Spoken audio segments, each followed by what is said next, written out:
But I was just chatting with Adriane backstage, and my gosh, what a life, what a career she has had. Now, she's known as the ageless traveller. She has visited over 140 countries, and her motto is "Never stop travelling." And I think we're going to make sure that you continue travelling as you are doing right now. So Adriane's got a series of presentations for us over the coming Sea Days, and I hope you enjoy them. I'm sure you will. Ladies and gentlemen, please welcome Adriane Berg. For example, I'm really not that tall, but when I stand on my toes, I'll always get taller. So some simple things really do work, like saying to yourself, gee, that's a feeling of excitement because it comes from the same part of the brain. And fear and joy cannot be harbored at the same time. Well, this is what I say. For those who say to you, you can't do it, you say, well, all the people who say it can't be done, get out of the way of the people who are doing it. But did you know about the 2.5 rule? Let me explain what that means. The 2.5 rule is this. For every year you live, your actuarial age, the amount that you're expected to live, goes up 2.5 years. That's one of the famous rules of longevity. For every year you hang in there, the expectation is you will live another 2.5 years. And because of the incredible increase in acceleration of what we know about aging through geroscience, those 2.5 years count. They can count to stop Alzheimer's, they can count to stop Parkinson's, they can count to stop cancer. And we're on the brink of this. This came out of the geroscience, now we're in neuroscience. Let me show you what they discovered.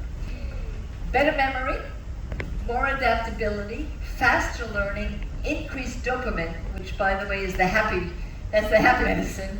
It's a chemical in the brain that floods you with joy and happiness. This is the Journal of Travel Research. What? There's a Journal of Travel Research? Yes, there's a Journal of Travel Research, and it's mostly headed by neuroscience.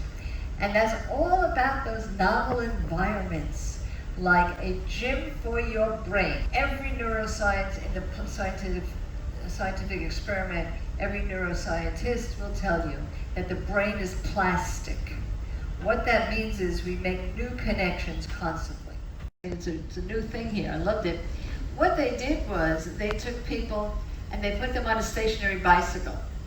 And they had them bicycle with one leg 4 times a week for 45 minutes for over a 3-month period. And what they found was not only was the musculature, because you could have guessed that, you guessed that the muscles got, but the cell strength changed.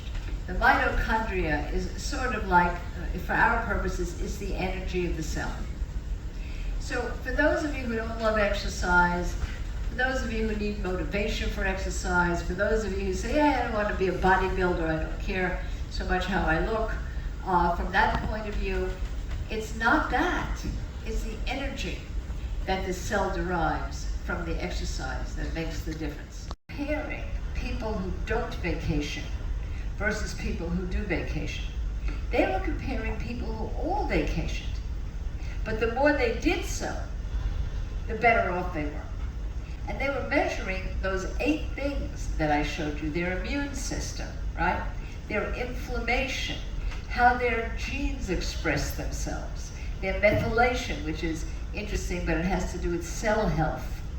All of these things were measured and improved by both adventuresome, going out into a novel environment, doing something different, and also relaxing.